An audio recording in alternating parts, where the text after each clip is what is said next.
Ultimately, what I see him trying to communicate is a commentary on humanity's boundless capacity for violence, and he's trying to process it and express it through a formal constraint that isn't complicit in the values that committed that violence in the first place.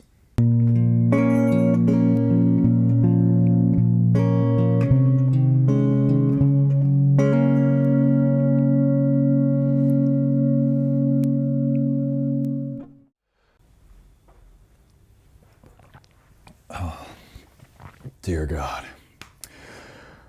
I gotta stop recording these things after spending a night out on the beers. Happy Bloomsday, everyone. I'm recording this episode on June 16th and have a copy of Joyce's mastodon of a novel literally within an arm's reach, and I gotta say, it has been a pleasure to give this the old college try, as it were. But that's not what we're here to talk about today. Welcome to Waste Mailing List Episode 5. As always, I'm your host, Seth, and today I've got a few minutes of preamble here, so if you just want to give that a skip, jump forward to section 2. I've timestamped it in the description box below. Independent of this show, I'm going to be co-hosting a group read of Carlos Fuentes' massive, monumental masterpiece, Terra Nostra, in August. I'll be hosting that with Sean from Travel Through Stories, whose channel I'll link to up in the corner here. We've got a Discord set up where we'll be hosting the majority of the discussion, so to those of you who aren't already involved in that, if it's something you'd be interested in reading, again, just drop me a line, we'll get you set up. We'd love to have you. Anyone's welcome. Today, I'm going to be deviating from my conventional talking head format a little bit and inviting a guest onto the show. Yes, I will not be operating as a solo agent for today's episode, as I was lucky enough to get connected with something of a leading authority on the author I'll be discussing today. And that author in particular is Vladimir Sorokin, and the novel in question is the newly translated Their Four Hearts. So this book first came to my attention by way of Max Lawton, a translator who's been really championing Sorokin's work in recent years, not least of all because he's been acting as pretty much the author's most prolific translator. The centerpiece of today's episode is my truly enlightening discussion with Max, who was kind enough to offer me his time to help me pick apart this truly bizarre novel. If you want to skip my nonsense and just jump right to that discussion, I wouldn't blame you. Just scrub forward to section 5, the Russian De Sade, which I've timestamped in the description box. I do my best to give a fairly thorough treatment to the books that I cover on this channel, but Max's experience and knowledge of Sorokin and just Russian literature in general far surpasses my own, so I assure you, you would get something out of the discussion, and I highly recommend you give it a listen. I'm only going to say this once. This episode is wildly not safe for work. It would be quicker to point out the transgressive elements that aren't here, rather than the ones that are. Trigger warning for literally everything. This is your last warning. Let's get to it. Sorokin was born in the 50s near Moscow and was educated in engineering rather than fine arts, which is just something that we don't often expect for writers of such a high literary caliber. In reading this, I couldn't help but draw a line between him and our Lord and Savior Pynchon, who also studied engineering at Cornell before he dropped out to enlist in the Navy. But I digress. One of his first jobs after graduating was a year-long tenure at the local magazine called Shift, from which he was forced to resign due to his refusal to join the Komsomol. To those unfamiliar, the Komsomol was basically the youth division of the Communist Party. And this early rejection of the conventional political rhetoric wasn't even his first act of dissidence. As a schoolboy, he would write erotic short stories and sell them to his classmates, which was obviously in stark contrast to the accepted social conventions of the time. While still in uni for engineering, Sorokin became part of an artistic movement that was known as the Moscow Conceptualists. And you can think of them as sort of a group of provocateurs whose primary goal was to counter the paradigms of socialist realism. And that's a term I'm going to circle back to shortly. While the movement was primarily observed by visual artists, the conceptualists did have their adherents in the poetry and prose space, as demonstrated by Sorokin's inclusion, obviously.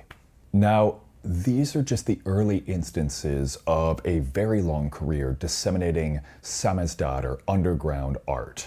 While in recent years, Sorokin has found a sizable English audience, the majority of his novels and short stories were written under the curtain, so to speak, in the years leading up to the collapse of the Soviet Union. To call his novels simply acts of protest would be to greatly undersell their aesthetic value, given that I think there's a lot more going on in his work than simply provocations of communist ideology. And that's a topic that Max and I are going to get into quite heavily shortly. When looking at the life of someone like Sorokin, I find it quite difficult to cherry pick which pieces of information are most important to include in a short author profile section such as this. So let me touch on a few key points which are worth noting as sort of context for the discussion that's coming ahead. Sorokin is broadly considered a provocateur in the Russian literary sphere, and that's primarily due to the content of his novels, which are politically inflammatory, extremely violent, sexually transgressive, and just downright strange. Even in the post-communist 90s, Sorokin wrote amidst a wave of protest against him. Pro-Kremlin activists have moved to ban a number of his works. He's even had criminal charges placed against him under the guise of selling pornography. Don't worry, the charges were dropped. We don't have a Salman Rushdie situation on our hands here. As you can imagine, much of his work was written in secret up until the early 90s, following which he sort of experienced a catharsis and an explosion of creative and incendiary energy. Now, despite the brutality within his novels, I also think it's very important to establish that he's an incredibly gentle and pious individual, a devout Christian and a family man. And this might not be what people expect from someone who writes prose as disturbing as this. But I'm not foolish enough to think that the content of one's work needs to reflect the attitudes that they hold in real life. Separating the art from the artist, that whole shtick, that's a different discussion altogether. I don't want to dwell too long in his personal history here, but I will say that Sorokin has lived a fascinating life, and it's well worth reading up on your own time. Two articles that I'll point you toward that are well worth your time is a New York Times profile written by Alexandra Alter and a Harper's article written by Jennifer Wilson, both of which were published this year. I'll link to them in the description box below.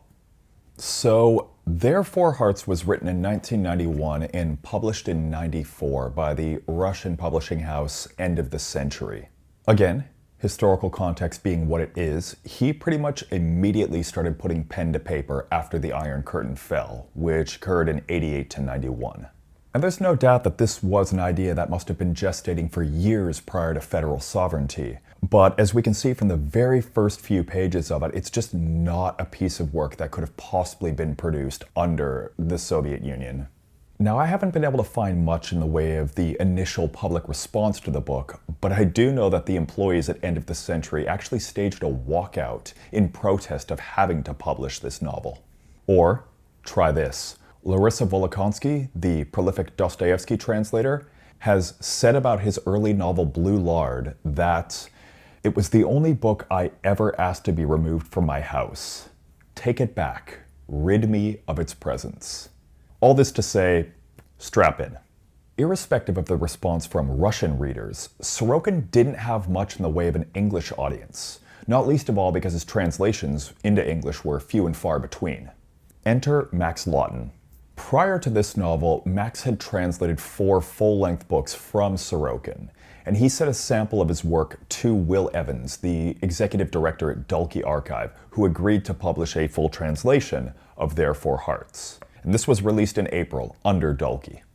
I read this novel about a month ago while I was lying in something of a fugue state after contracting COVID. Despite my 3 rounds of inoculation against the virus, I tell you, it absolutely flattened me. So I spent the majority of my week in isolation in a thickly medicated haze. The result was a sort of narcotic disconnection from my surroundings, which made for a very strange ambient headspace to explore a book as abstract as this. It really passed me by in quite a dreamy sort of way, and since then I've had to go back through it a number of times and review sequences in order to introduce a little bit of clarity into my thoughts. I think before we get into my discussion with Max, it would be helpful to provide a little bit of the detail on the narrative events that comprise the novel, as sort of context to what we'll be getting into shortly. The book opens with the perspective of a teenage boy named Oleg, who, after leaving a bakery, runs into an older gentleman named Henry Ivanek. And these two seemingly have no pre-existing relationship with one another prior to this meeting. And so while walking home, Henry regales Oleg with just truly bleak stories of living in abject poverty and his experiences fighting in the siege of Leningrad. Henry then coerces Oleg into an empty construction container where he tries to take advantage of him sexually, and then Oleg runs away. That same boy returns a few moments later with a renewed sense of confidence and identifies himself by a different name, Seryozha. And the old man Henry cowers before him as we learn that the two actually do in fact know each other. And what we learn shortly thereafter is that these are two of the titular Four Hearts, a sort of mercenary collective of militant troublemakers who spend the novel engaging in a series of increasingly violent and sexually transgressive and bizarre missions, for lack of a better word. And these four characters are constructed with a very particular intention in mind. Sorokin is effectively satirizing the typical stock socialist realist archetypes. To understand what he's trying to achieve with this parodic approach, you need to have a basic understanding of how socialist realism works. The aesthetic is effectively a state-imposed idealization of communist values. And there are four main tenets that you need to follow. The work must be proletarian, so it needs to be identifiable by the ground-level labor force. It needs to be typical, depicting scenes of everyday life, often with an optimistic and sometimes even utopian bend. It needs to be realistic in a representational sense of the word. There's no place for abstraction or surrealism here. And lastly, it needs to be partisan. It needs to be supportive of the aims of the state and the party. And so what Sorokin is doing here is he's taking four of these socialist realist archetypes and completely perverting them in direct contradiction to the values that underlie this particular aesthetic.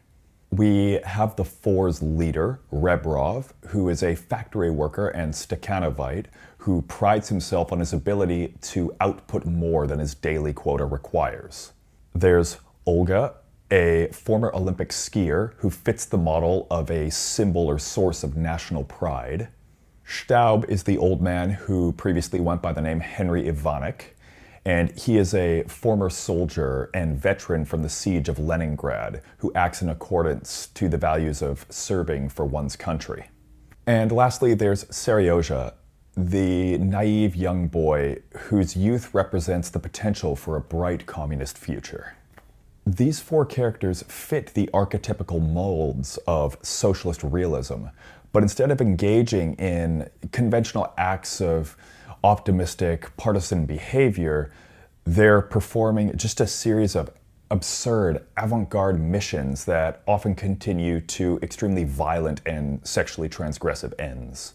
One of the first that comes to mind is this bizarre sequence about 20 pages in where the four congregate together and perform this strange interpretive dance around a box, yelling out random series of numbers and words. And then, literally 5 pages later, they go to Rebrov's mother's house and then promptly murder his parents and perform a truly unpleasant act of genital mutilation. And these acts of absurd and senseless violence will appear at first pass to be seemingly random, whose sole intention is really just to provoke the reader, and by extension, one would assume, the state. But there is an underlying purpose to that obscenity, which Max and I will be getting into in the next section. What's important to realize is that the specifics of each violent encounter are less important narratively as they are thematically, conceptually, and aesthetically. And I want to stress this particularly for plot-driven readers. If you read this novel solely for the plot, I can almost guarantee you will come out of it feeling disoriented, confused, frustrated, and probably let down. But I assure you, there is so much going on here if you are willing to surrender to the histrionics of the text and examine it with the underlying intentions in mind. So this is the part of the episode that I am most excited to share, which is my discussion with the novel's translator, Max Lawton. I've been in touch with Max for around a year now, as we got connected through the various channels of social media discourse for literature these days. Instagram, Twitter, that whole deal.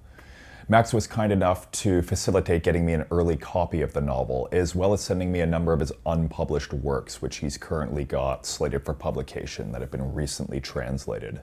And I tell you, every single one of them was just as confronting as Their Four Hearts. Touching on his background briefly, Max received his BA in Russian literature from Columbia University, his master's at Queen's College in Oxford, and is currently working on his doctoral dissertation at Columbia. He's translated a variety of full-length novels and short stories from Sorokin, which are slated for publication under the likes of Dalkey and the New York Review of Books. He's also a fiction writer in his own right, and his debut novel, Progress, is slated for publication. Just a quick note on that, I've started reading Progress because he sent me an early copy of it, and I've got to say I am very optimistic about his future as a prose stylist. So when the novel is released, I would hope you would consider picking up a copy. Now, it's worth noting that the scope of our discussion today is primarily focused on Sorokin and Their Four Hearts. While having read his work isn't a necessary prerequisite to enjoying the conversation, I do feel like you will take more away from it if you've already read the novel. So I'll put a link to where you can buy it in the description box below. If I can crank it out in a couple of days while nursing a grueling case of COVID, I'm pretty confident you can blow through its 200 pages in no time. That's all I've got for introductions. I hope you enjoy my discussion with Max Lawton. Sorokin has very clean lines. There's a directness to it, a clarity, a simplicity. That's almost Hemingway-esque, what one might say, for lack of a better word. But with Schattenfrau, it's like a very particularly German. The language is highly specific, and it's not always figurative. How do you translate non-figurative language? It's a hard, right? It's a weird question. There is very much a directness to Sorokin's language, I've found. Now, tell me if this is wrong, but I tend to associate that with the Russians in general. I feel like, I've read a very limited scope of the Russians, I would say. Dostoevsky, bit of Tolstoy, bit of Turgenev, bit of Gogol, and now Sorokin, and bit of Nabokov as well. And while very different writers across the board, there is kind of that straightforwardness. It's very no frills approach to the writing. I would say that there are a lot of frilly Russians. Yeah, who would you say? Nabokov's very frilly, right? More so than the others, yes. I just had Nabokov up front of mind recently, but anyway. And then if you look at like another book Andre really likes, Remember Famagusta. I did a sample of that too. I could send it to you, curious. It's a book that I think is very, very, very, very Baroque in an almost jazzy way. But it's a lot different from Schattenfrau. The thing about that's hard there is, for example, if you recall the moment where they're delineating that sort of oral contract they've gone through for the freight-bearing society. And the language really has disintegrated into something that gestures at meaning, but there are all these weirdly incomplete sentences that are made more difficult by the rules of German word order. It's really tough. But so I'll have to do something for my wellness if that project comes through. But it'll be great. You're reminding me a little bit of what Sean Cotter said about translating Cartarescu after finishing the first volume of Blinding. He said he basically had to go into like sort of a mental detox for a little while because the demands of the project were just incredible. He refers to himself and his other translators as survivors. So, that should give you an idea of exactly kind of what sort of challenges come with someone like Cartarescu. And I can imagine that Lentz is kind of no different in that respect. I think even a little, well, I've only read Solenoid in a few different translations, but I haven't read the original. And I would say the language still does, when you boil a sauce for too long and it gets reduced to this sort of gunk, Yes, absolutely. Okay, I feel like okay, that's that shot. very interesting way of Yeah. referring to that. Okay. That's how I just felt because I would really have to gird my loins sort of at the beginning of each edit, where I'd have to go, okay, whew, let's do this, and then sort of click a few switches, flip a few levers, and sort of really I don't know, put on a boiler suit. I can only imagine. But look, here, we're here to talk about Sorokin. So let's I got a few things I want to chat with you about because obviously you were the one who turned me on to him in the first place. My introduction to him was kind of a trial by fire. There, Four Hearts. That is one hell of a place to start. I did read a few of the short stories you sent me, though, as well. Also, those are also a very fiery addition to the trial, as one might say. The short story. Particularly Nastia. That was one I quite liked a bit. That, good God. We'll get to that. But first, just given the spread of contemporary Russian authors that are currently in publication, what is it about Sorokin's work that drew you in the first place relative to his peers? And I'm asking both in your role as a translator, but also just as a reader of his work. Yeah. So I can't really separate the question of what happened as a translator from the one of what happened as a reader because I got into Sorokin as a reader first. And then, it proceeded with the sort of impeccable logic of a ridiculous fairy tale in the sense that I wanted to read Sorokin quite a bit when I was younger because I read a review of Welbeck. No, sorry, I read a review of Ice that compared Sorokin to Welbeck. And angsty 14-year-old that I was, I loved Welbeck. And anyone who was compared to Welbeck, that was what I wanted to read.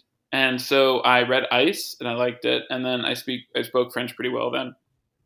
French is sort of like my first language, sort of like my worst first language because I spoke it before English, but as a baby, basically. And we moved to America when I was very little. So I read Blue Lard in French, and I just sort of loved it. And from there, I just sort of couldn't understand why he wasn't translated. I was always sort of checking, I don't know, like Wikipedia or wherever I thought I was meant to check when I was an undergrad at Columbia, looking to see if there were more translations announced, and there never were. And I was just sort of felt like it was an obvious thing that needed to exist. And eventually, I very boldly and um, amateurly, both in the Latin sense of lover and in the common contemporary Anglophone sense of amateur, right? Someone who doesn't know what they're doing, just translated a big chunk of Blue Lard and sent it to Vladimir. And he really dug it, sent it to his friends, and they liked it too. And that's how we got started. And from there, I just kept going and going and going. So the logic of the whole thing, it's hard for me to say. It wasn't like I was a translator who sort of went, what should be translated? And then picked Sorokin out of a pile. It was like, as a reader, I was interested in Sorokin. And then as a young person figuring out their way in the world, I looked to his books as a way of figuring out what I wanted to do next. And then, of course, Sorokin became this incredible mentor to me. He reads my stuff and comments on it, and blah blah blah. We're very close. So it's an awesome thing that's come to pass. And I just feel very lucky. But it's hard to comment. You know what I mean? Like as a translator, as a reader, it's just sort of like as a human. The whole Sorokin thing has been such a big part of my life so far that it's hard to separate any part of it from any other. No, I get that entirely, but I gotta say that's probably my preferred way of how I would expect a translator to approach this is just coming as a fan of someone's work rather than kind of approaching it from purely the craft of translation. You simply just wanted to read this guy and you wanted to be able to share his work with a wider audience, and so it was the only way you could think of. Uh, and That's so that's a Blue, quote that I love actually. The quote is I forget whose idea it is, but basically that every translator is just someone who wants to take something in a language they don't fully understand and put it into a language that they do.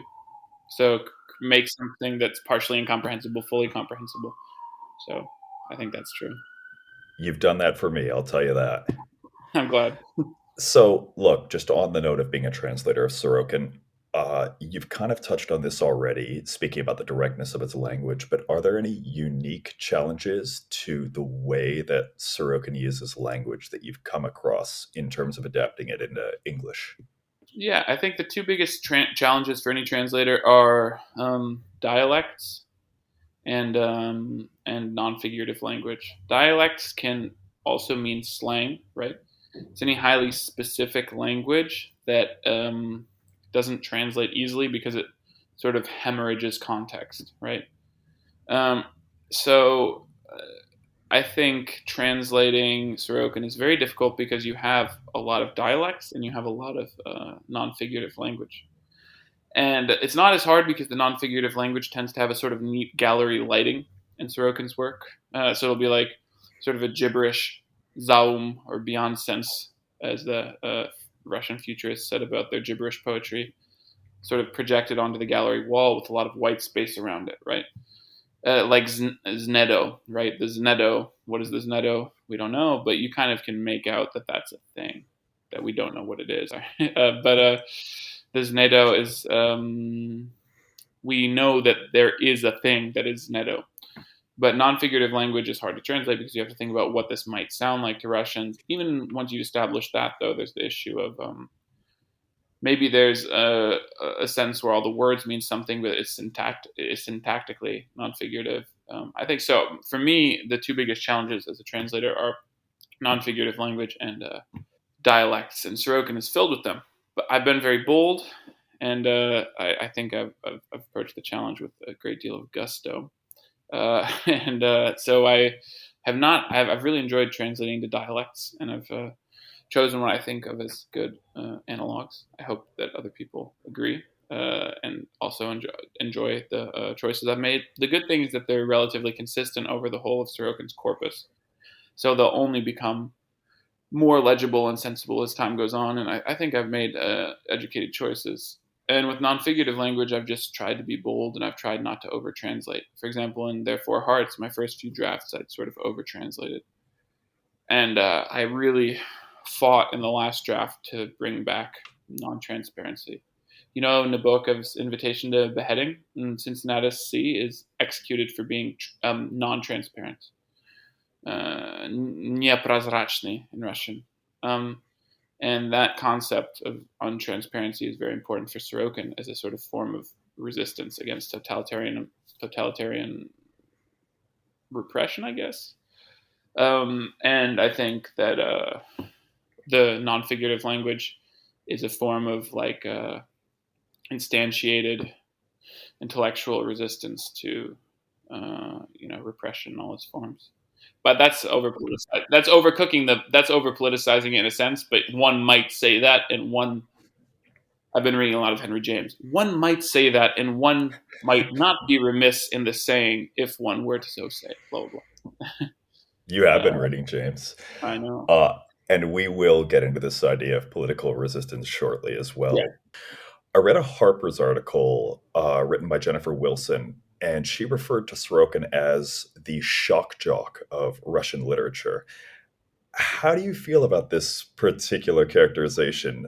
Fair enough. It was a great article, and I thought it was a funny description. It didn't like raise my hackles, you know.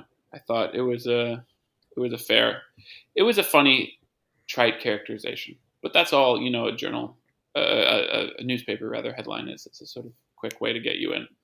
And as far as quick ways to get you in go, Sorokin is shocking.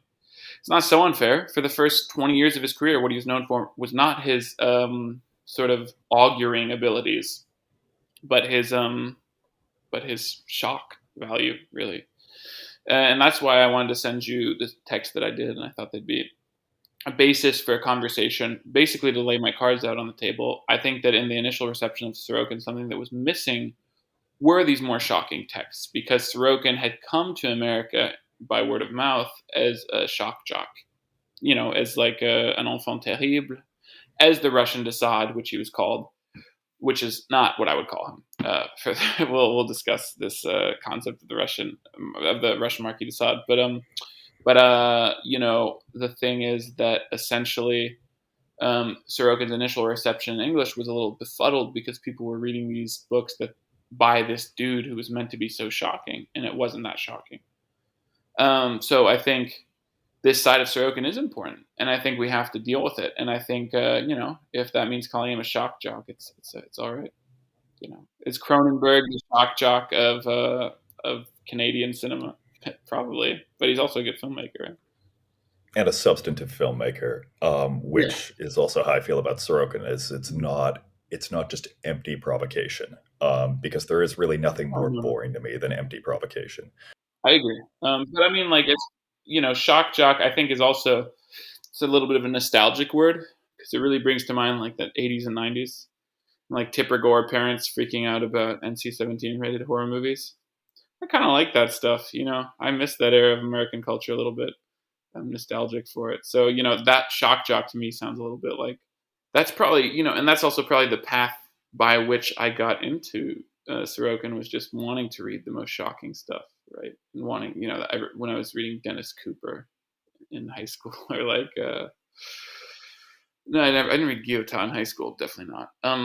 But reading or like flipping through the 120 Days of Sodom, I think I really did. I was interested in the shock, and then it took me somewhere else.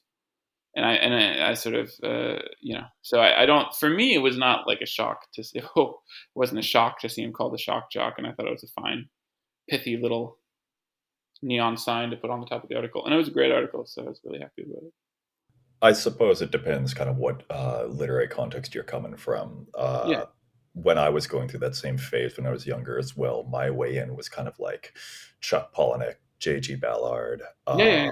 Shock jocks, little, kind of, right? yeah, in a manner of speaking. In a Easton manner of Ellis, of speaking. course. Yeah. Well, Chuck Palahniuk's actually a shock jock. I don't think he's a good writer at all, but like, He's not someone I read much anymore, but he holds a special place in my heart as just someone who opened up. I'm hesitant to use the word boundaries because it probably gives him more credit than he deserves. But he did open up a bit of a different world for literature relative to what I've been exposed to in Catholic high school, as you can that's fair. imagine. That's fair. I read all of his books when I was in high school too. So, Yeah, of course, that's kind of like the ideal age to be approaching him. You've touched on this idea of Sorokin's resistance to the label of a political writer. mhm. And it seems like many authors in the Eastern European literary space also reject this characterization. Krasznahorkai doesn't like to be viewed through that lens. Cartarescu didn't like the fact that some people characterized Blinding as a political novel. Mhm. And yet, with Sorokin, I can't help but read his work, well, to the early extent that I have at this stage, Mhm. and not see this particular viewing of it. So I guess, how do you reconcile this resistance with the actual content of his work? Because it seems to me that his subversions of conventional Soviet rhetoric is axiomatic to the novel itself having an impact. Without that reading, it kind of just reads like a group of libertine hedonists shitting on each other, for lack of a better word. So, to kind of help me square that circle. Yeah, well, okay. The first thing is, actually, it's interesting that Krasznahorkai said that. I wonder if he said it because he couldn't have said it that recently because his new books are kind of political, explicitly political. Because like Baron von Wenkheim's Homecoming or whatever it Vankheim. is. Mm. Venkheim, yeah, Baron von Wenkheim's Homecoming is like an explicit polemic with the Hungarian powers that be. And then the one after that I read in German, what's it called? Herrscht, and then a number. I forget exactly what. 07769, I think. Yeah, something like that. That's about neo Nazis, and it's very political. So it's interesting. It was an early interview for Tango, which, so I think it was earlier in his career. Well, that's Mm. funny because Sorokin maybe has had a similar trajectory. In a certain way, he really didn't. He wanted to be seen as a purely aesthetic writer, not in a certain way. Just that's how he wanted to be seen. And I think that there's this really famous quote. I think he said to Der Spengler when he said that he referred to Picasso's painting of oranges as the Nazis rolled into Paris as being the ideal mode of creation for an artist. But it's not for Sorokin because he's never been that guy, right? The early work is fairly explicit in its symbiotic, resistant to Sovietitude, right? And I think therefore Hearts is a perfect example where it is actually a very neatly designed missile that goes right into the heart of the sort of Soviet logos and explodes it. And I think probably what makes it good art, though, and not just sort of Solzhenitsyn style dissident polemic, is the fact that the aesthetics do have a degree of ambiguity in them, right? So actually, I think that it's not just about the Soviet Union. What Sorokin's dealing with is sort of like the male fantasies or anti-Oedipus idea that that the people who participate in totalitarianism and totalitarian violence do so because it gives them pleasure. It's like a libidinal act. And I think that's what therefore it's about at a deep level. It's about the libido of any sort of authoritarian system. There's very much an interplay between violence and sexuality, which I want to talk to you about a little bit later on. I noticed you talk about this idea of the more abstract, and you didn't use the word non-specific, but imagery that's difficult to localize. Like there's a lot of these strange avant-garde scenes throughout. One of the earliest ones is in the very first pages where the four main characters kind of contort themselves around a box and start essentially speaking out what appears to be a random series of numbers, which Mm-hmm. I'm sure there is an intentionality behind that. I'm actually not. I But think it might just be a random series of numbers. really, you think so? That was one of the things that I really struggled to understand. And I figured this was the kind of book that I probably am not going to wrap my head around entirely, but there was a lot of sort of numerology type stuff in there. And so I was curious if you had any thoughts as to what the inclusion of that was about and how it relates to the aesthetics and both the political or thematic undertones of the novel. I think that it's about, interestingly, Bykov wrote a little article about Their Four Hearts that hasn't been published yet, but I saw the Russian writer and dissident guy, and he compared it to the numbers in Nymphomaniac.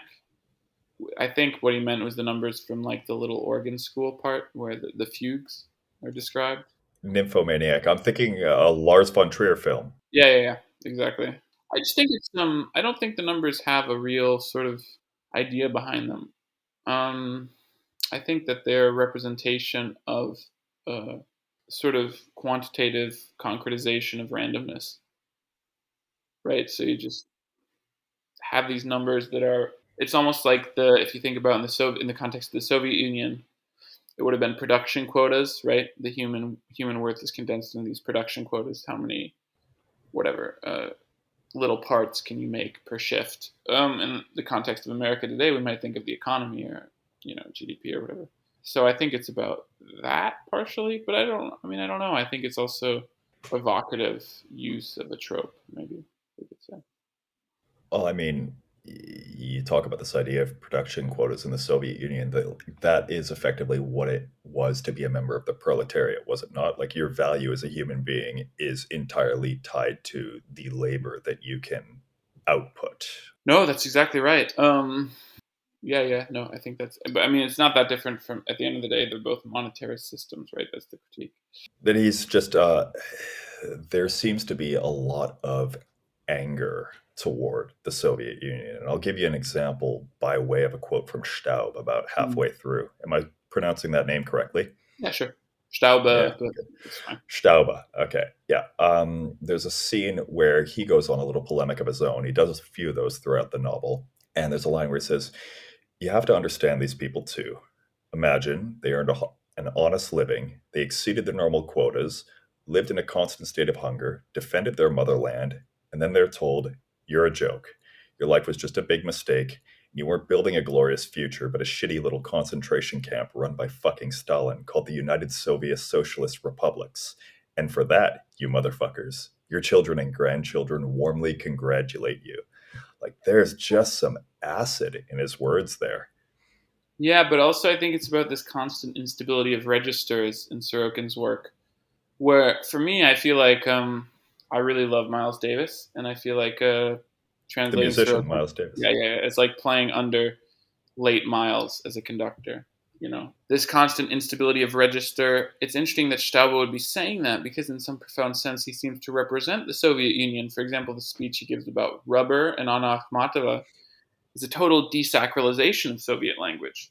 So the question is why is Staub saying that then?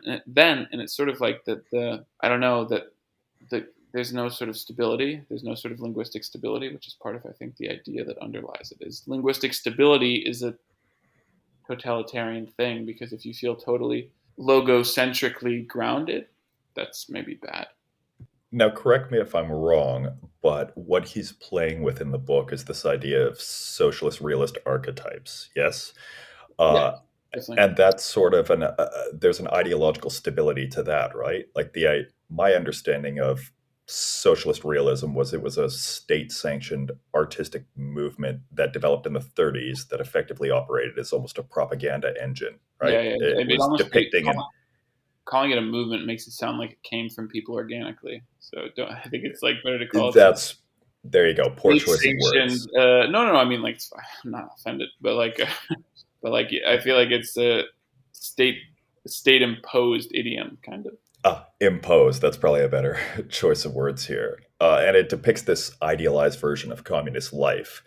So I suppose what I see Sorokin doing here with these four different archetypical characters is taking kind of an idealized image of well-behaving, hardworking Soviet tropes, and then both exaggerating them and then just perverting them completely to kind of the nth degree. And so, in place of productivity and capitulation to Soviet ideology, what we have are four people who are basically wandering from one absurd mission to the next, engaging these horrific acts of violence and sexual transgression. So I think that it destabilizes the archetypes, right?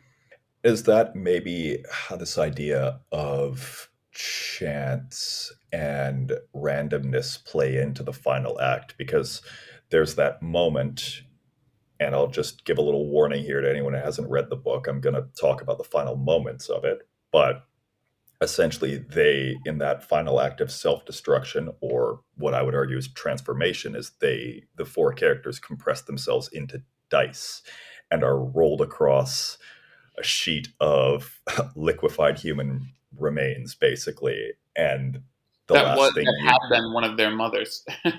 yeah, the liquid mother. Truly something else. But I sat there probably for about maybe 5 minutes after I finished it, just kind of looking at the book because I didn't know what to do with that particular imagery. It was just bizarre, but I like the idea. You talk about this destabilization of, was it aesthetics or form that you described it? I think that kind of plays into this idea of Yeah, and randomness register. nicely. What Register, thank you. Narman Skakov, the Harvard professor, really nice guy, had a great quote in the Harvard piece, in the New York Times piece, saying what Sorokin was saying to the regime was, "This language doesn't belong to you. Language doesn't belong to you." And by taking it back from them, changing it and owning it and desacralizing it, he was actually doing a sort of powerful gesture of That would be his main act of resistance as an author, would it not be? Rather than kind of the yeah. political, objectively political or overtly political stuff? Yes. Overtly political. The Mhm. overtly political stuff, I think, is dangerous because it's extra, right? It's a sidebar. But the political power of the work is probably what's more important than the petitions. Even though Sorokin's always, I mean, had the right beliefs, so to speak, the right beliefs. But yeah, that is the most important thing, is this sort of aesthetic of resistance. The aesthetics of that, you just named a Peter Weiss novel I right know. there, I was didn't just you? thinking of that. I wasn't thinking of it when I said it, but when it came out of my mouth, I realized what I'd done. So you touched on this earlier, but now I want to kind of get into this proper. You have talked about this idea as Sorokin being the Russian De Sade. So tell me a bit about your thoughts. I was under the impression you did think this, but now I'm getting the impression that you actually disagree with this idea. As I understand it, Sade viewed the struggle of 18th century French society as being not between, rather, the monarchy and the aristocracy and the clergy, but kind of everyone united against the proletariat, the common laborer. And in a way, I see his work as sort of a provocation against French decadence. I haven't read everything from De Sade. I've read Sodom and a bit of Justine. So help me understand how Sorokin fits or doesn't fit within this framework. Right. Well, I think it's an idea that has existed in the past, and especially if you look at older articles, people will talk about Sorokin as a Russian De Sade. And I think what's interesting about it is, on the face of it, there's a big problem with it, which is that Sorokin is a family man. He's Christian. He leads a very respectable gentleman's life. De Sade did not. Right? He was a libertine. He was not a good guy, and he did sort of practice what he preached, which is not true of Sorokin, fortunately. That's only a superficial reading, and I think what's interesting in particular about what I've come to understand as being the more up-to-date reading of De Sade is not that he's just enumerating his own proclivities, but that his sort of Baroque, someone compared it to also compared it to Bach fugues, just in the way that you have these sorts of contortions of phrases and human bodies and sex acts, and certain words represent certain tones that are then being transformed. I don't know. I haven't really given that theory the acid. I haven't really subjected that theory to an acid test yet, but I should. But the idea would be that I do think there's something interesting about the notion of Sade writing a sort of critical account of French society surrounding the Revolution.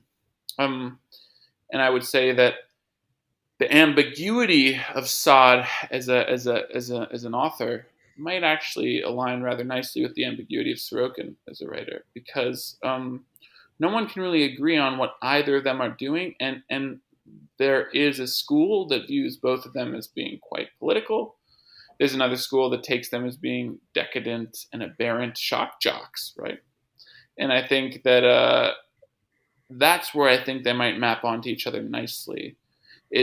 But of course Sorokin then has this not long-winded in a bad way, but just rather lengthy second period of productivity where he writes in a way that you couldn't compare to Sade at all. It's much warmer. So I think that there's actually something to the comparison in several respects, but I also think that there's some big issues with it. The biggest one being that, to the extent that we take Sade even remotely as having been a practitioner of what he wrote about, that is not the case of Sorokin whatsoever. But I mean, an investigation of libertinism is kind of the most boring reading of Sade in my mind. Like, Oh, it sucks. congratulations, you're sexually free. Good for you. It's if that was the only thing I was taking away from Sodom, I would have DNF'd it after 50 pages because Yeah. it does get repetitive and boring. The only way that I can really see a work like that is that provocative through to the end is to try and grasp on to an underlying political, ideological, thematic meaning underneath it. If I don't have that, it's just kind of 400 odd pages of pretty lewd, crass stuff. Yeah. No, I think the idea would be, what are in the Deleuzian sense, what are the variations that also intrude upon the repetitions? But the idea would sort of be to look at how the repetitions play out and see if there's a musical element to it. I think that would be the sort of book that you would have to read a couple of times. And I think purely for the purposes of declawing the sheer kind of horrificness of the content within it is the first time around. Like I read that when I was in uni, and I was kind of just struck by how offensive it can be. But I think as one's familiarity with the text grow, that pattern recognition would probably start to emerge. So I think it would be something where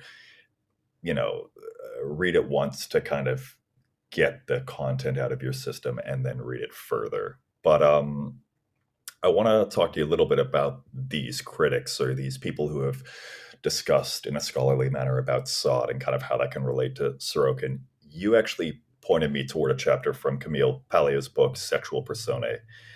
And she positions Sade as both a satirist and a cultural critic of French decadence, like I said.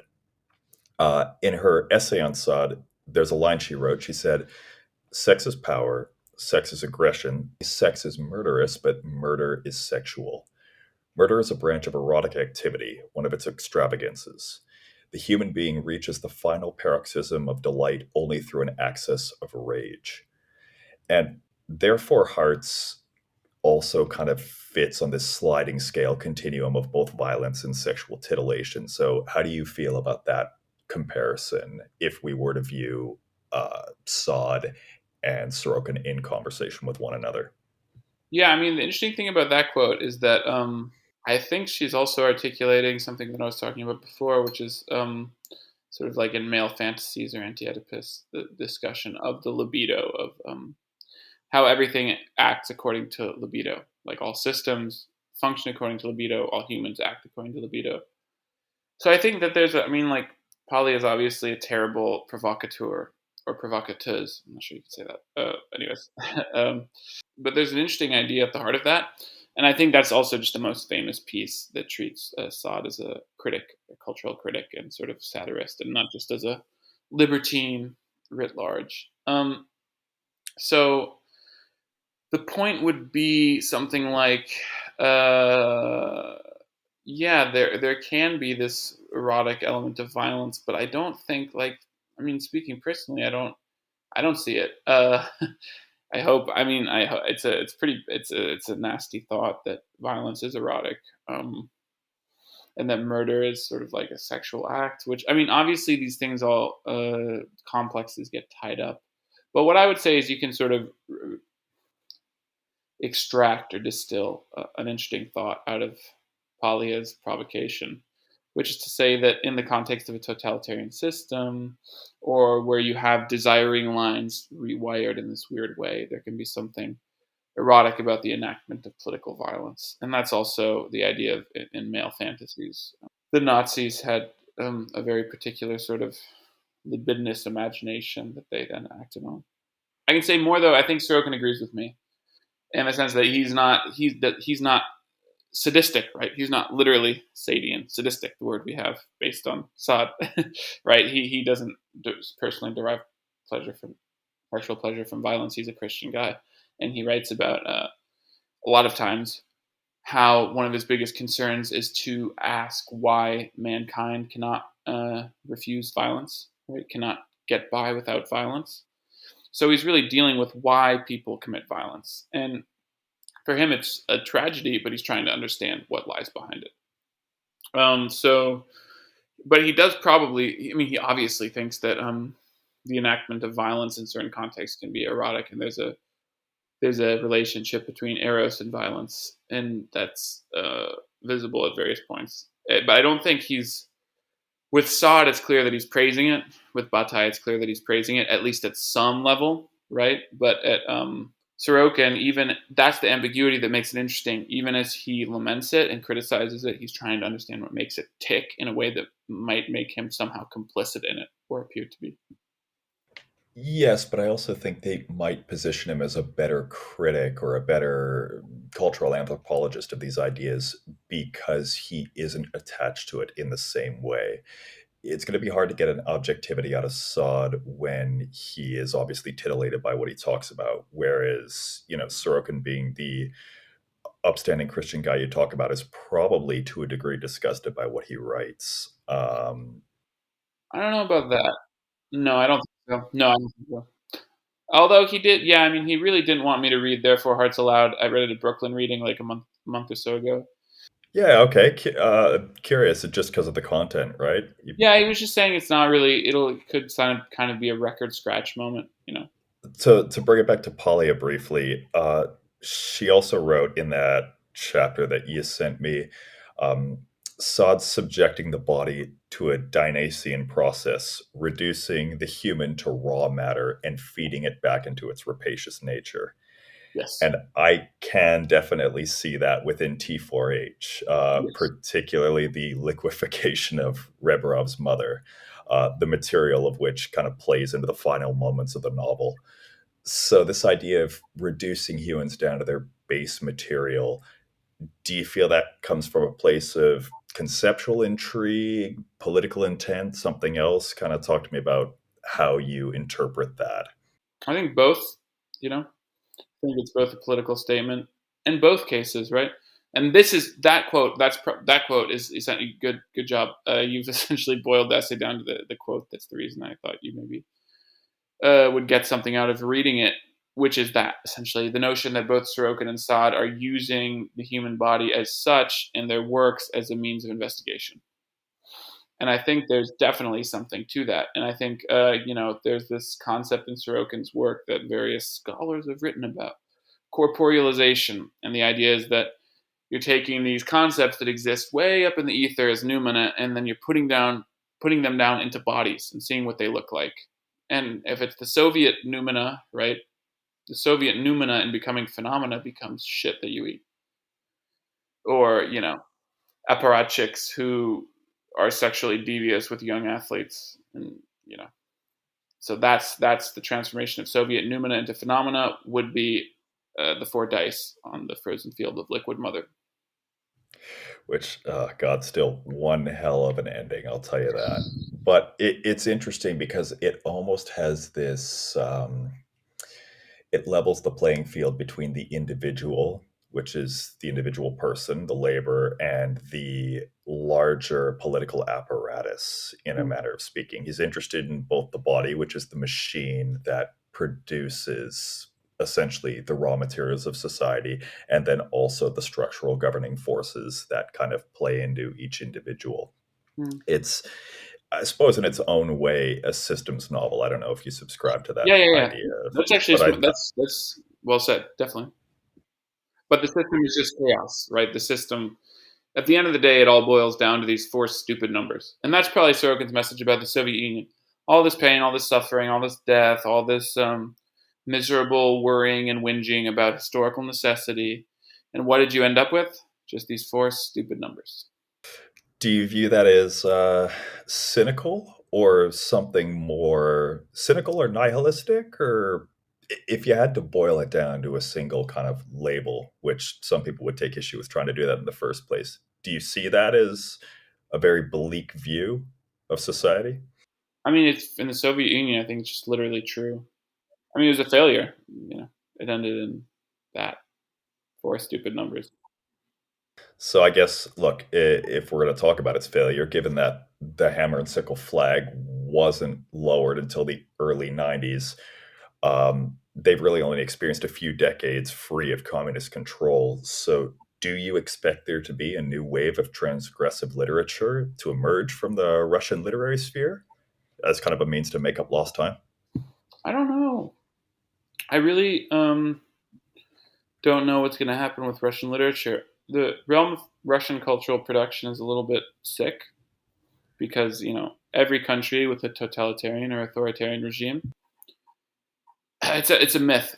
People say, "Oh, well, the books will get so much better, the directors will get so much better." No, that's not really how it works. I think a lot of people who would otherwise create great stuff are unable to create. I'm someone who believes that a free and open society leads to the best artistic production. Not always, but I don't think Soviet literature was any particularly high caliber. So I don't really know what's going to happen. I mean, I could imagine there being some very boring Grossman and Tolstoy ripoffs that emerge in the next few years about the war and Russian chest beating, and about either apologizing or justifying it. I'm sure there'll be some of that. As for like genuinely new expressions that exist outside of the imperial dichotomy or dialectic, I'm not sure. I haven't seen anything yet, but maybe there will be. We'll see I don't how it know. develops, I suppose.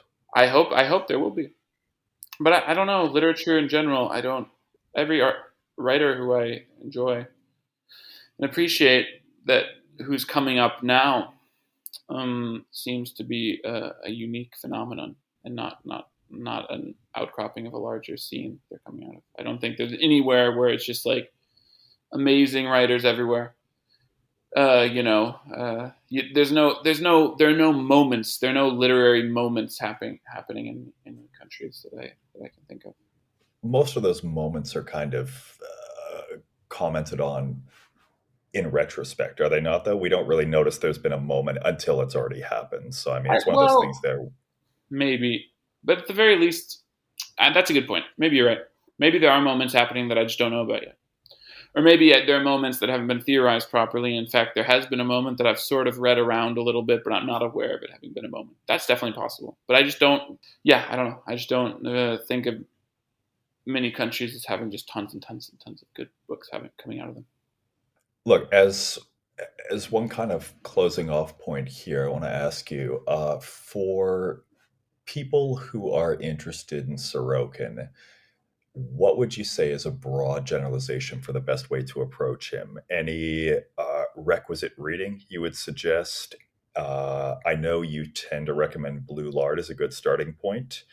I think I would have to be very careful about the particular person I recommended T4H2 if they hadn't already read Sorokin. So that would be on a person-to-person basis. But what are your thoughts for people who are interested, maybe want to dive in a little bit further? Well, first, I have a question for you as someone who hadn't read that much Sorokin. What was your impression of reading the sort of black diamond slalom of Sorokin texts I laid out for you? I I loved it for the reason that I didn't entirely understand it. I think Mm. if it was something where I was able to walk away from it and just go, "Oh yeah, I feel like I understand everything he's doing," but it was extremely provocative, but also left me just kind of asking, "All right, what the hell did I just read?" And Mm. I often find that those are the sort of books that stick with me the longest because they force me through sheer confoundment and curiosity to try and investigate what an author was up to. I mean, that's why we're doing this in the first place, as well as Yeah. I want to try and understand this guy better. Mm. Um, I've read not a ton, but a reasonable amount of transgressive stuff that the content wasn't so horrific for me relative to what I've read before. Mm. But I think if, someone hadn't read Bataille or Gita or Sade and we're jumping right into this, they might be in for a bit of a shock. Definitely. No, I think that yeah, like you said, the shock is not the main attraction, but it can be a way in. I don't think it's not the worst way in. And then returning to your question, I appreciate hearing your reception. I had just an order I recommend, which is read Horse Soup. Well, the reason I wanted to ask you is the total opposite of what I laid out for you, which I just thought it would be funny to sort of talk about the most extreme Sorokin. It was funny to sort of like to look at him in that way because again, like I was saying, I'm nostalgic for the '90s, for the shock and awe that surrounds it. Yeah, yeah. I mean, that's everyone is to a certain extent, but like seeing horror movies on the rack at best at Blockbuster and actually thinking there's something dangerous about them. I don't think there's anything particularly shallow about that feeling. I think there actually might be something very deep about it. Um, so I don't actually mind so much the idea of someone being just wanting to read shocking stuff and then getting sort of deeper ideas because of that initial desire. But so beyond that, now that we've covered that, for you normal folks out there, you should read Horse Soup first, then the Q, then the Blizzard, then Blue Lard. That's the Yeah, way. okay. Those would That's be your four entry points. that's my four. Any That's in that order, particularly. Yeah. any particular prerequisites you would recommend for people coming into Sorokin, or you reckon they could just kind of dive in? You could just dive in. I mean, it wouldn't hurt to read maybe like Ada by Nabokov, because I think of Sorokin as just being Nabokov's direct successor. So I would say Ada would be a good way in. I remember you mentioning that on your Beyond the Zero episode, as you Yeah, did view him as kind of a contemporary Nabokov. yeah, yeah. So So I think Ada would be great. Also, if you want to read around a little bit of contemporary stuff that might be a scene in the future, we might say, oh, we've got Littell, Kracht, and Bret Easton Ellis and Sorokin. Sorokin always talks about how the only contemporary novels he likes are The Kindly Ones, Glamorama, and 1979 by Christian Kracht. And so I would recommend reading those as well, maybe at the same time or before or after, but they're just books that would be in conversation with Sorokin, not intentionally, but yeah. Fantastic. And one last question for you, mate, which is just, is there anything in particular, Sorokin or anything else that you're working on that you're particularly excited about that you'd like to share with people who might be watching? Yeah, there's a lot of stuff that I'm excited about. I'm excited about everything I'm doing. I'm excited about the rest of the Sorokin books. You know, we got a big shelf, 8 books coming out. Very excited about, after the Sorokin, I'm very excited about the Littell projects, The Damp and the Dry and An Old Story. Those rock. I love Jonathan's books. It's such a pleasure to work with him. There are a few things that I was actually at drinks with an editor about them today, but I don't think I can talk about them yet. So No problem. Let's not break any NDAs for a YouTube video here. Well, there are no NDAs, but yeah. And then the other thing is Schadenfreude, which I really do want to do. I really hope the contract, despite my joking about, well, I will have to go to a mindfulness retreat, or what was the other thing I said? A meditation lodge for a month afterwards, just to kind of fix myself. But I love challenges, and the reason I got into Sorokin is the feeling that he was a sort of Everest made of moon ice, and I feel that way about Schadenfreude. Yeah. An Everest made of moon ice. Fantastic choice of words. Really appreciate your time coming out to talk with me about Sorokin, eh? Thank you, Seth. Such a pleasure and really fun. For all your listeners and viewers out there, what I was excited about was, as I've been hinting at, I really do think that it's important to deal with this side of Sorokin, the shocking side, and not just the respectable prophet. Right. I think the shocking side of Sorokin is no lesser than the other side of him. So, read the shocking books, get shocked, and then have deep thoughts. If we can't explore the full depth of human experience, then, what's the point of reading in the first place, right? That's got to be at least at one level what he's interested in doing. Yeah, definitely, of course. He's interested. He has a great quote about, Natasha Rostova, the character in War and Peace. He has a famous quote where he says, how much better War and Peace would be if we knew how her armpits smelled and how she took shits. And I am going to leave this conversation right on that note. Perfect. I hope that was as thought-provoking for you as it was for me. Part of the reason I'm so keen to start bringing translators and authors onto this channel is having the opportunity to converse with someone who has that inside knowledge of a text, who can really help calibrate confused and disoriented readers when coming off the back of a work as perplexing as this. As you may have been able to tell, when I recorded that discussion with Max, I was fresh off of finishing this novel and still very unsure about how I felt about it, and really needed some help trying to understand the contents and the underlying themes of it. There's a couple of points I want to touch on from our discussion and expand on further. And the first is this idea that totalitarian repression acts as a manifestation of an underlying libidinous impulse. What we see all throughout the novel, as I alluded to earlier, is that violence and sexual deviancy exist on a continuum with one another. These 4 leads repeatedly engage in heinous and truly vile acts that exist way outside the margins of acceptability if you're viewing it through a socialist realist lens. And beyond run-of-the-mill provocation, I feel compelled to ask what the underlying purpose beneath this histrionic violence. Let's circle back to Sorokin's New York Times profile from April, where he responded to a question about the inclusion of such brutality in his books. Why can't mankind get by without violence? I grew up in a country where violence was the main air that everyone breathed. So when people ask me why there's so much violence in my book, I tell them I was absolutely soaked and marinated in it from kindergarten onward. To a Western political sensibility, this might seem foreign or overblown to us, but you have to consider the political context which Sorokin is riffing on here. He recently penned an opinion piece in The Guardian commenting on Russia's invasion of Ukraine, And he sets up an argument about the tenuousness of Putin's political position.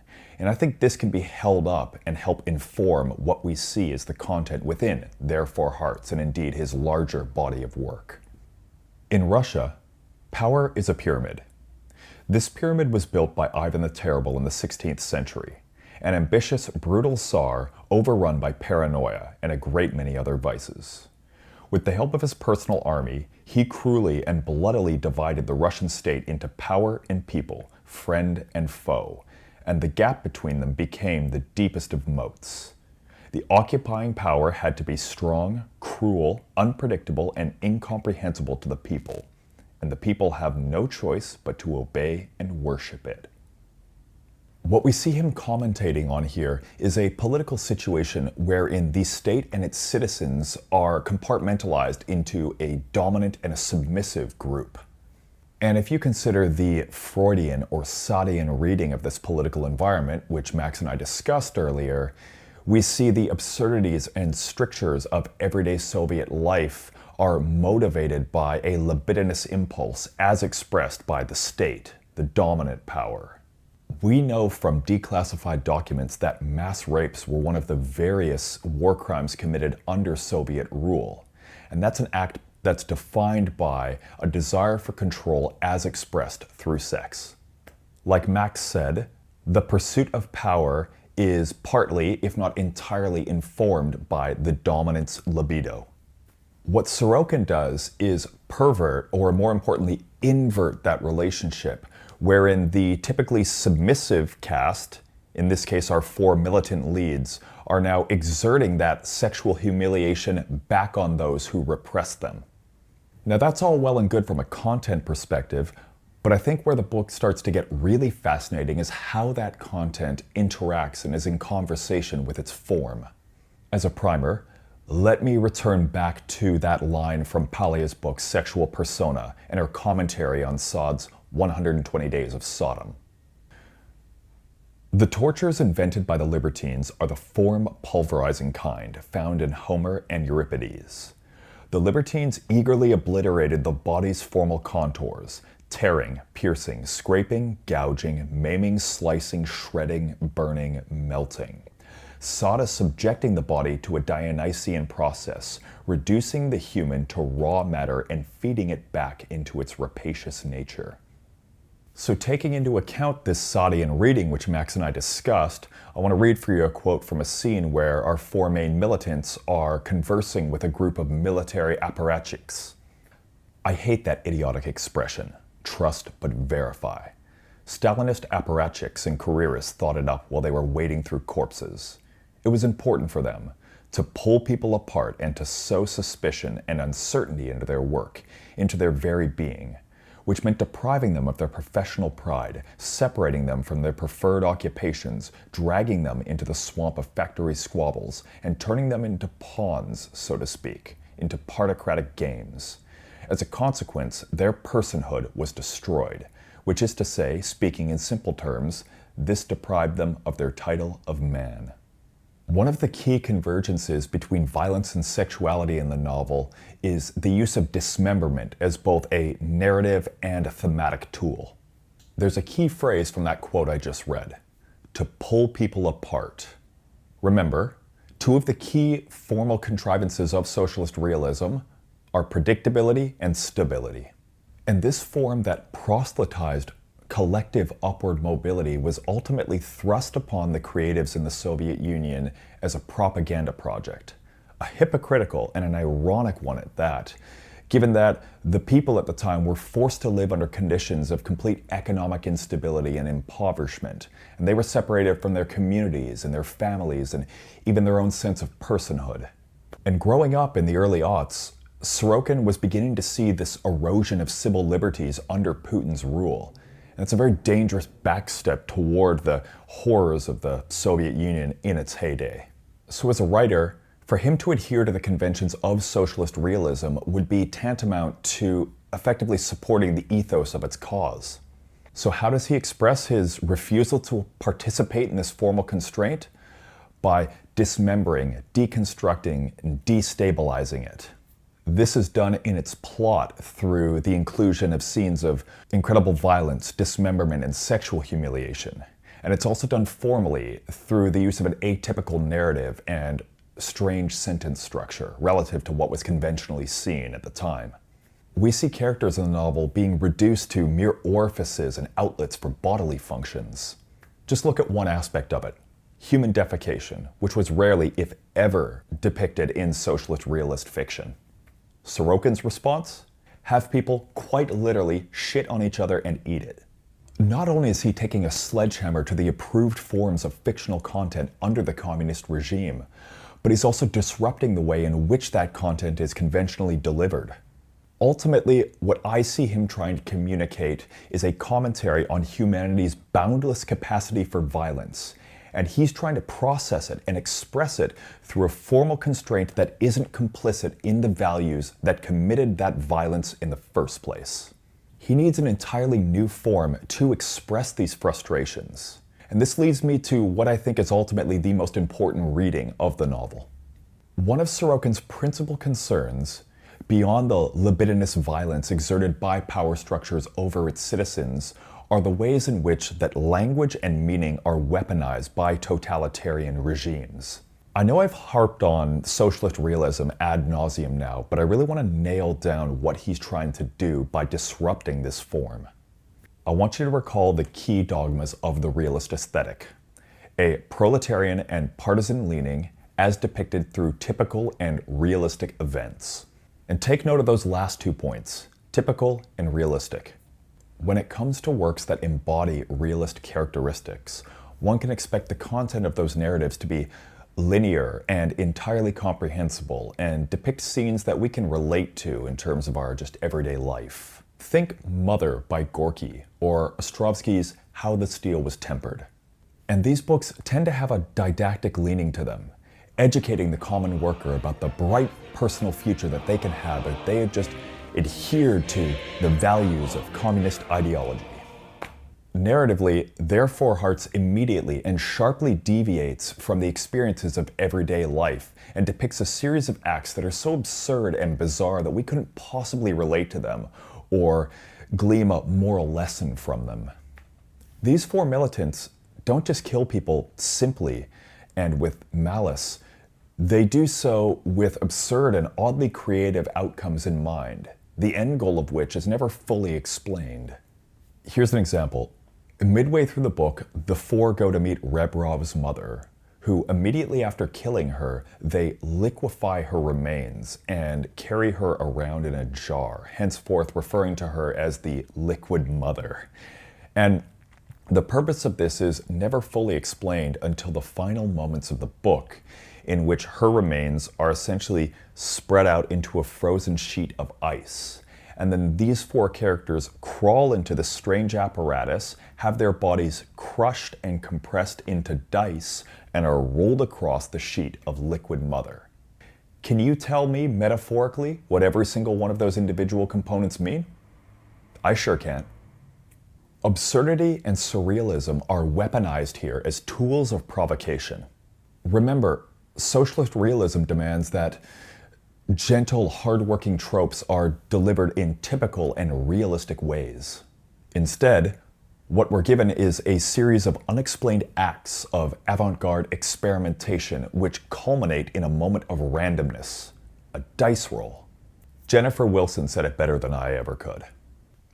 His aim, in both his early and his late work, is to estrange the archetypes, plots, and styles he believes have been used to prop up false idols or legitimize hollow ideologies. For all the straightforward, if brutal, plot beats we're given, Sorokin also injects these moments of incongruity, like the strange avant-garde dance at the beginning, or this moment of the characters being compressed into dice at the end. And what this creates is a dissonant, rhythmless tempo of disorientation and confusion. I, for one, didn't know what the hell to make of this novel when I first finished it. These elements of fiction that we're accustomed to are pulled apart piece by piece and used to create an unrecognizable Frankensteinian creation with the fixtures. And this is what I see estranging potential readers of the novel. He spends his time generating pressure and tension and discomfort. And we've been conditioned through reading conventional fiction to expect a catharsis by the end, a moment of relief from that discomfort which he spent 200 pages accruing. But instead, the narrative is cut off at its peak moment and that release never arrives, leaving us to sit there in our confusion and frustration and wonder what the fuck was the point of the entire thing. 200 pages of brutal violence and bizarre specific missions undertaken, and all it amounts to is a pointless roll of the dice at the end. For all its utopian aspirations, the Soviet project really only ended up amounting to economic disparity, ethnic separatism, and developmental stagnation. 70 years and countless lives and dollars lost, and what do we have to show for it? 4 stupid numbers. That's the point that Max was driving at in our discussion, and the underlying ethos beneath Sorokin's work. Again, I quote Wilson's Harper's profile. Sorokin is concerned with the absurdities of Soviet rhetoric, its emptying of meaning through slogans and stock narratives. Written amidst the demise of a system that he despised, Their Four Hearts reads like a novel by a hack party writer being deprogrammed in real time. This is ultimately what I'm trying to impress upon readers who come out of Their Four Hearts feeling confused or frustrated with the outcome. The lack of closure or explanation in its events is in itself an act of resistance. Sorokin isn't simply satisfied with just narrative provocation. He also wants to take the formal elements of realism and flip it on its head and present us with a novel that is characterized by surrealism and absurdity. The form and its content go hand in hand, and that's key if you want to truly take something away from this book. I want to close out this discussion with a quote from the Harvard Language Studies professor Nariman Skakov, who perfectly encapsulates Sorokin's ethos. He's saying to the totalitarian state that the domain of meaning is not yours. It doesn't belong to you, and he took it from the state in a very powerful gesture. This is a quick and propulsive read, and it will leave you coming out of it with more questions than you went in. And I assure you, these questions do have answers, just maybe not in the way that you might think. So if you've got a stomach for obscenity in all of its many forms, then I think you'll find something to chew on, awful pun intended, in Their Four Hearts.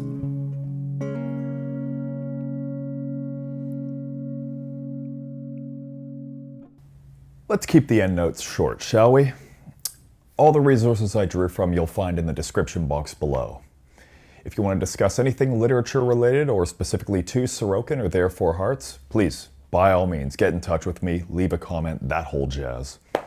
Max can be found on Twitter and Instagram at Max Lawton. He's regularly posting about updates in the translated literature space, including upcoming works about Sorokin, so I would encourage you to give him a follow.